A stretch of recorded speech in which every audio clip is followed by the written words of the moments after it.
Hello everyone, welcome to Clare Minded's YouTube channel. I'm Angelica from SoulFull Veda, and today we are making homemade ghee, which is a positive pranic food we'll talk about in just a bit.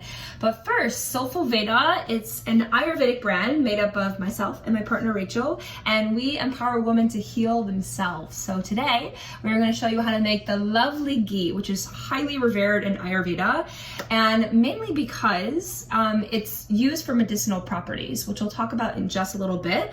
But first, we're going to get started cooking so that we can get this ghee being made, because it takes a little bit. So first you want to start with some organic and pasture raised butter, and I really recommend getting organic and pasture raised because it's really important to understand where your food is coming from. This is an idea used in all of Ayurveda. We want to make sure that it's properly sourced and it's organic, because we take on the energetics of the food. So if it's coming from somewhere where there was violence or where there was negative energy being put into it, then we're going to take that into our bodies as well. And in order to produce positive karma action, we want to be sure that we are getting things that are pasture raised and organic. So once you start with that, today we're going to make about a pound of butter for 1 quart of ghee. So it's going to look like a lot of butter, but it's going to be super yummy. So you start with just a small pot, and then you'll see here we have 4 sticks of butter. And like I said, it makes a quart, and it's going to last for a long time. And so basically all you have to do is start heating up the ghee. So I'm going to turn the stove on and let that ghee start to heat up. And basically what I'm looking for is just to come to a boil.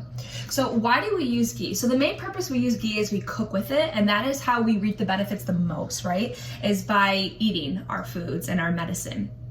And so specifically when we cook ghee and all of our herbs and our spices, our body takes on the medicinal properties of that herb much stronger, and it actually embeds into our tissues, and it's way more healing than it would using a different anupana, which is best translated to a carrier in Ayurveda. So we have like coconut oil and sesame oils are all different types of anupanas, but ghee specifically is revered the most because it takes in the medicinal properties of the herbs the best.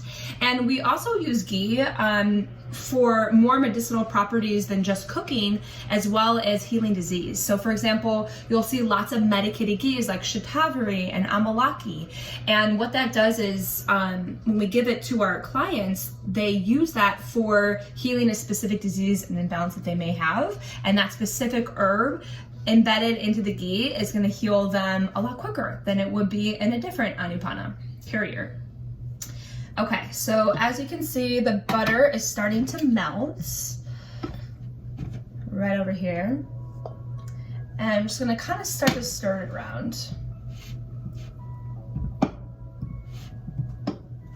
Okay, so another really great benefit of ghee is that it increases digestive fire without putting out the fire. So oftentimes we think of fats, and ghee is high in fat, and we think of fats as suppressing our digestive fire, which is true. But another great quality ghee is that it doesn't do that. It actually increases the digestive fire, and specifically it increases a type of agni, which is related to digestive fire, called Jatra Agni. And what this does is it strengthens the agni that's in the small intestine. And so the small intestine is where the site of pitta is. So how amazing is this? Pittas tend to have a lot of fire already in them, and it's hard to increase the digestive fire without letting their fire go all untamed. But ghee has that medicinal property to do it properly without burning out pittas. Amazing. Another couple other great things about the lovely ghee is that it doesn't clog the liver. So again, sometimes we overuse even coconut oil, and that can cause a lot of other like kapha digestive things of increasing more of the fat tissues in the body. Okay, the ghee is getting a little bit more melted. And the ghee, it works not just on the physical body, but it also works on the mental body too. So it brings a sense of clarity and intelligence into the mind, and it also works on the spiritual body as well. And how it does that is that it lights the flame of intelligence so that we can open up our perception.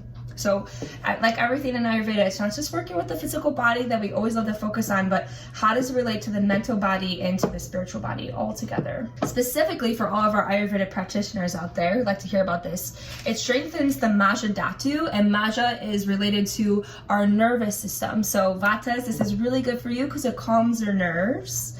And it's also really good for the reproductive system. That's oftentimes why they use Shatavari, the medicated ghee, because Shatavari is known as being a female reproductive tonic. And with the ghee, it just amplifies its properties to the next level. Okay, this ghee is getting really, or I should say this butter, it's not ghee just yet, but it's getting really liquefied, as you can tell. So I'm gonna keep on stirring it and just wait for it to come to a boil. As it begins to boil, what you're gonna notice is that there's this foam that starts to come off at the top. Now, there's conflicting thoughts here. Some people like to scrape off the foam, but the other argument is that is where all the medicinal properties is in the foam. So I actually keep it there. Beautiful. You see how it's coming to a rolling boil? That is exactly what we want. So I'm actually going to switch the heat now onto low heat. So the ghee should be cooking for about 15 minutes, but you really want to keep your eye on it so it doesn't burn. And you'll know when it's burning because it'll make a slightly brown color and it'll start to smell kind of nutty. Right now it should smell kind of like fresh popcorn. And it's starting to crackle and pop, which we really want. And when we know it's also done is when it stops crackling and popping. And then we also have a little trick we can show you on how to tell if it's really cooked all the way through. Now that it's on simmer, you can really see that foam, and it like kind of looks gross. Like you have that urge to scrape it off, but don't do that because that's where all the medicinal benefits are. So just continue to let it simmer and watch that foam come to the top. So ghee, yes, we can take it internally. We use it to cook and put in all our spices and herbs. It tastes really yummy, and that's where we get the biggest benefits. But as practitioners, we also use them topically. So for example, if you have psoriasis, you can use a medicated ghee to actually cool down the pitta flare-up that you may be having, and it acts as an emollient. So it really moistens that part of the skin that's really dry and scab-like. And it's also used in different types of therapies. So if you were to go to an Ayurvedic clinic that does body work, they have they use it for eye treatment. So by creating a basi, which is a dough dam, and putting it around your eye, they put the medicated ghee, and it's actually a really beautiful process. I've had some friends have gone through that and just absolutely love it. Okay, so as you can see, all the milk solids are coming up to the top now, and what we want to look for is sift away and see that it's really clear and a golden color, and it is, and it's looking beautiful. And this is a really important time to check if it's ready. And so what we can do is you can take a dropper or about a teaspoon of water. Ooh, and if it makes that crackling noise, then we know that it's done. So we are going to take it off the heat. Okay, we're going to put this on a different stove top so that it can cool. Okay, so we got the cheesecloth and we got the mason jar, and you can fold the cheesecloth in there, and then we're going to take the ghee that is now stopped boiling, and we're going to pour it into the cheesecloth so we can strain out all the milk solids, which is where all the lactose comes from. Look how clear that ghee is. Oh my god, so yum. And look how gross all the milk solids are. But we do want to get all of it because there's some healing properties in every last little bit drop of ghee. Okay, that is going to be good. And so we take this and we see all that crud that got. And what we are left with is beautiful golden ghee. Yay! And the great thing about this, oh my god, it smells so good.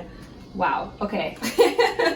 I forgot how good homemade ghee smells like. So the best thing about this is that you want to keep your ghee out. You don't need a refrigerator, of course you can. However, if you do use a spoon, be sure that it's not wet or licked upon before diving back in, because your saliva has certain bacteria and that can cause bacteria to be left in the ghee, which we don't want.